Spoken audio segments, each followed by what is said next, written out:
At the same period of time, the last 3, 4 decades, we've been inundated with strategy, execution methods, balanced scorecard, entrepreneurial operating system, new ways of leading, agile business agility, a lean operate. You've got more tools out of it, and yet nothing's changing. Welcome to the Measure Success podcast, where we feature top leaders on how they measure success in their business and life. Now, let's learn from their experiences.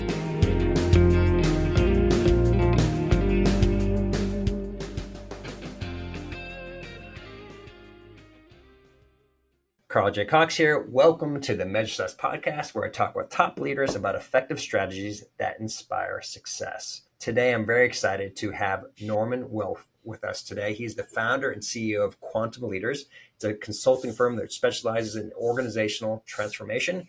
He has over 30 years experience. It was really great. We had a chance recently to meet each other. I love listening to his wisdom and sage advice that I think you get today. He's author of The Living Organization, Transferring Business to Create Extraordinary Results. Norman, welcome to the Measure Success podcast. Thank you, Carl. It's a pleasure to be here. And for those who are listening, of Norman's, he just is recovering from a cold prior to the recording of this podcast, and so he's going to do his best today. And but we're going to have some fun nevertheless. So let's start with, I think, your book. I think it's a well done that you did with The Living Organization.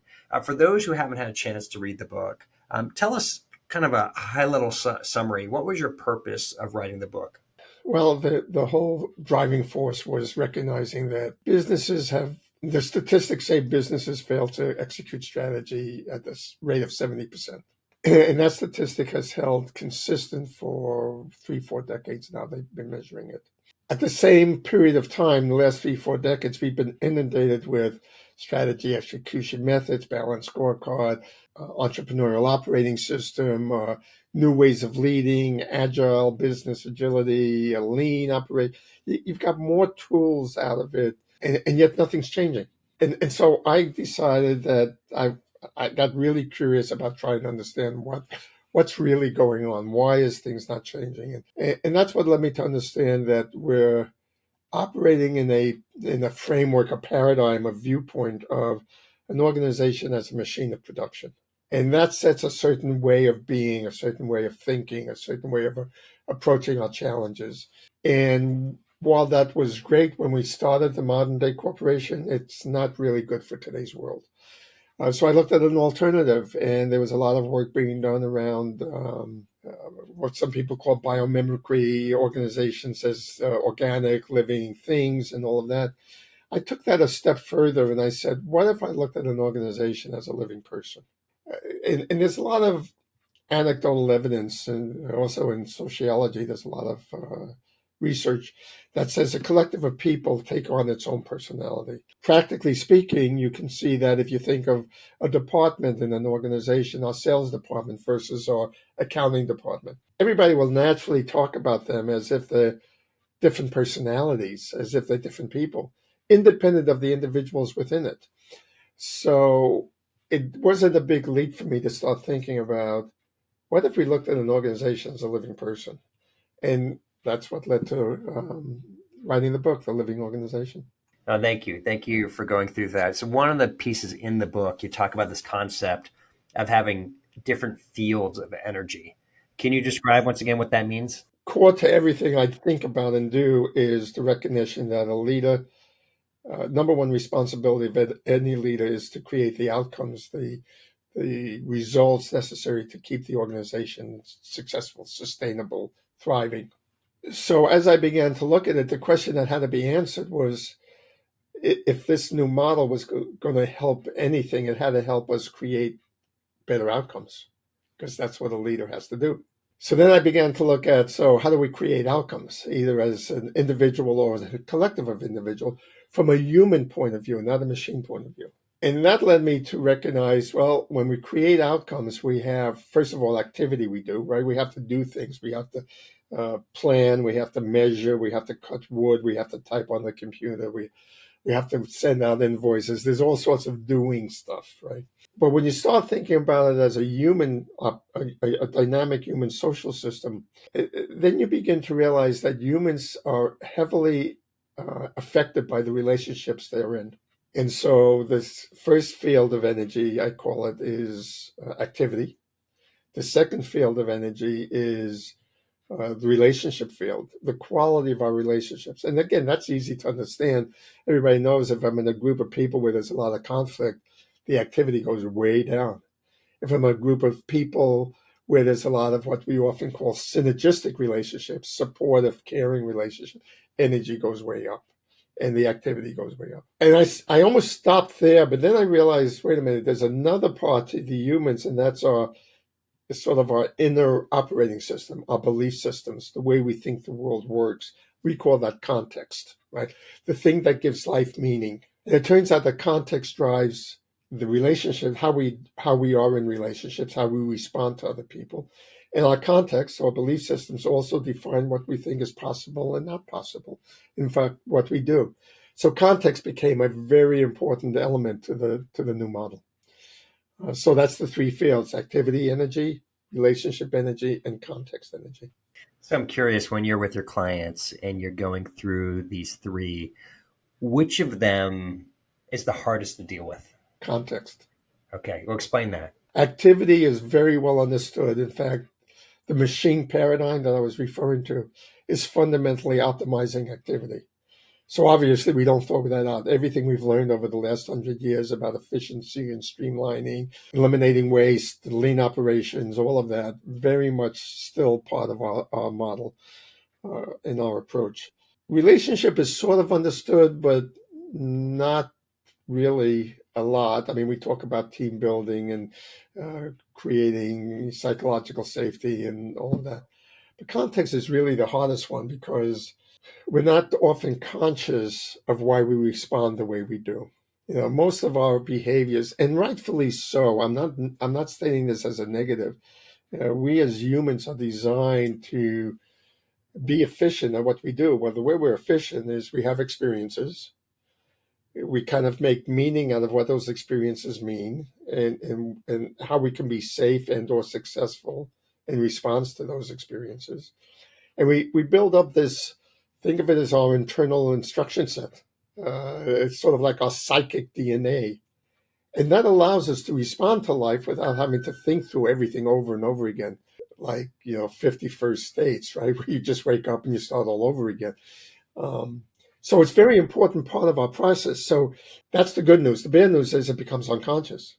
We're not aware of it. So if something happens, we respond. And when that response isn't getting us the results we want, that's where there's a problem. And that's where we have to kind of go into, why are we behaving this way? Why are we reacting this way? And that's really hard for people to do. And a lot of our work is based on helping people learn skills to be able to uncover their unconscious behaviors. And not only on an individual level, but on a collective level, because what I just said applies to a collective as well. Organizations operate unconsciously.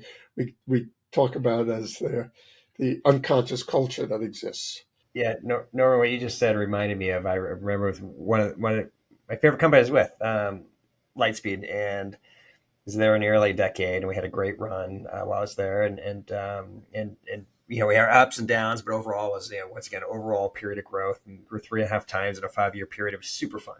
But there was a moment where I broke the unwritten rule. What I mean by that? Like, there was like this culture, there was peace that was within the organization. I was the newer leader in the company, and I all of a sudden violated, and it was like, I was shamed. It was like this, you broke this. They didn't even know. They didn't even know what they didn't know. Like, it was like, oh, didn't you know that? It's like, no, I had no idea. And it was, by the way, it was a very silly thing. We were on a retreat type thing, and I won a competition, and they were like, well, you can't win competition basically as the leader. And I was like, what do you mean? As a young leader. And so it was, woke up and learned about it, and part of it was they had the servant-based leadership concept. So that was and it was great. concept, but I had violated this unwritten rule because it hadn't yet been written yet, right? So how do you how do you pull that out? How do you pull those unconscious pieces? Well, the way we work on it is, again, everything we're interested in doing is based on what are the outcomes you're creating, and are you creating the ones you want? And then we kind of work backwards, right? So it's the same kind of thing. When they're not getting the outcomes they want, is it something in the activity, the process, the flow? So we start there, right? If that doesn't solve it, then is there some dynamic happening in relationships, that's causing it? And if that's not the answer, then you got to go into the underlying belief systems, the hidden rules of the game, as you say. You listening to you, it reminded me of an early example I had. I was head of the HP administrative organization for the Western Sales region back in my career, and I was trying to improve. It was really a poor performing organization. At that time when I took it over, it was one of the worst performing administrative organizations in the country. So I went around and I began to talk to people and listening to the stories they're telling. And one of the things I heard was from these order processing people. These are the people that are taking the orders from customers. One of the things I heard, one of the stories that was fairly common throughout was, boy, my job would be great if it wasn't for customers interrupting me. You just think Sorry. about that, right? It's almost silly, but what that meant was the context they had as a collective was processing efficiency overrode customer experience. So the way we addressed that was we began to reframe a new story, a new context that's saying customers aren't an interruption, they're the reason you exist. And that's your primary goal. And it took us a while to get that new narrative into the DNA of the collective. But I probably half a dozen of those examples off the top of my head, and I know we don't have time to go through all of them, but I think that gives you an idea. That's what you faced. There's this unconscious way of doing it. And context is fundamentally just internal stories that we have about how life works. So we create new stories. Yeah, no, well said there. So I want to hit a different topic here, and this is the concept of wonderful challenge of you have a long-term vision and you're trying to balance it with accomplishing your short-term goals. And you talk about this in the book. Tell us about that. Why is that a challenge? I know once again people are listening who have been a part of this and understand it, but how can they do this better? Well, it's interesting you ask me that because in our last time we got together, you introduced me to some new ideas, and it's taken me down a new path. So I should actually give you credit for all of this to some degree. It's been an ongoing challenge, and I think the biggest challenge that I've observed, and I'm actually running into this with a couple of clients now. One, strategy by definition means we're going to be behaving different in the future than we are today. But today, I've got to get the business done today, right? And I have a certain way of doing that I've done for years that got me successful to doing what I do today. So when we do strategy planning, again, we mostly focus on the activity level of strategy planning. And we don't get into this, I'll call it behavioral change aspect of it. Or for us, it's the context reframing that I just talked about. So we don't break it down to that level. So what I've been doing with clients lately, kind of an offset of what you were talking to me about this 12-week year that you once mentioned to me. I took that and I've taken it down to another level. Is now I'm asking the clients to look at the behaviors they're doing today and what do they have to change in the next 3 months, and how are they going to start doing things differently in the next 3 months? That'll be a subset of what they're going to be doing differently 2, 3, 4, 5 years from now. And I'm beginning to experiment with that. And I think I'm seeing signs of it. But it gets into this whole notion of people don't like to change. I mean, people like to optimize the behavior to do a certain thing. And then once they get into that flow, everything's cool and we want to keep going. Well, that's anti doing something different 4 years from now. And of course, there's all the other stuff that you've talked about and I read in the book that you pointed me to. Is just the challenge of the important versus the urgent, right? Today's urgent stuff keeps me away from that. The future nature of it, I got a year to get to that, so I don't have to worry about it today. And then all of a sudden, a year goes by. All those things still come into play. But the other piece that I find very important is focusing on defining the behaviors we have to do differently. And a lot of that for me comes to training CEOs how to think that way, because they're the ones, as a consultant, we come in and we guide them and help. But at the end of the day, the CEOs have to be the coach of these people. They have to learn these new skills to facilitate these behavior changes in their organization. So that's part of the biggest challenge. It's not mechanical, it's social, psychological, and even social, psychological, spiritual, because you're talking about people's sense of self and identity and who they are in the world. You got to feel comfortable engaging in all of that to really be effective. Yeah, well said. Norm, we're in that wonderful place, unfortunate place where we have to wrap up this podcast. Always come to that point. It is. No, we can definitely keep going here. Curious, just based on your experience of working with your clients, how do you measure success when working with them? Wow, that there's two components to it, I think. And since I am focused on helping them execute more effectively, I look at the capacity to execute. And the capacity to execute for me has two components. One is the capability. So the things we talked about, doing stuff, the activity, and even the relationship.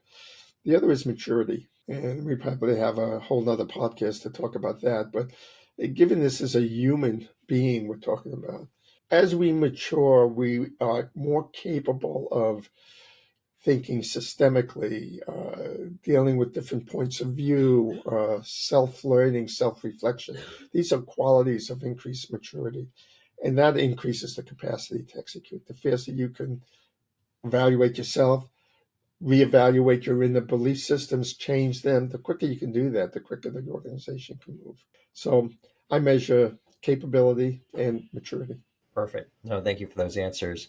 All right, what's I've always ask before we pop off here, what's a book, not your own, that you recommend for audience that's really had a positive impact for you? Well, of late, your book, and I honestly mean that, and the 12-week year are two books, if you're interested in executing strategy, that I think are really wonderful. I am also a big fan, and I know CEOs don't really normally think of themselves as psychologists or coaches, but I think anything that helps a CEO learn how to be a leader as coach, I think that's another wonderful new shift in responsibilities for leaders. Thank you so much. I appreciate the shout out on our book here. And no, I once again, I just really appreciate the conversation that we had and the research. And you've got a great book as well, The Living Organization. So I appreciate knowing that. Norman, how can people connect and learn more about what you're doing? Our website, www.quantumleaders.com. And if they put quantumleaders.com/podcast, they can get the first 3 chapters of my book for free. So that's always available. And if they want to reach out to me directly, my email is nwolfe@quantumleaders.com. Perfect. Norman, thank you so much for being a guest on the Measure Success podcast today. It's always fun. Thank you. Thank you. And to whoever else is listening, once again, if you're watching this on YouTube or listening to it, please subscribe. That's how we continue to get great guests like Norman. And secondly, whether it's our typical whatever podcast platform you're listening to, please do send comments to us. That's, once again, everything you do from that standpoint helps us provide the great value provides you each week and actually every single day on $4 million strategies as well. As we always like to say, wishing you the very best at measuring your success. Have a great day. Thanks for listening to the Measure Success podcast. We'll see you again next time to learn from the best. Remember to subscribe now to get future episodes.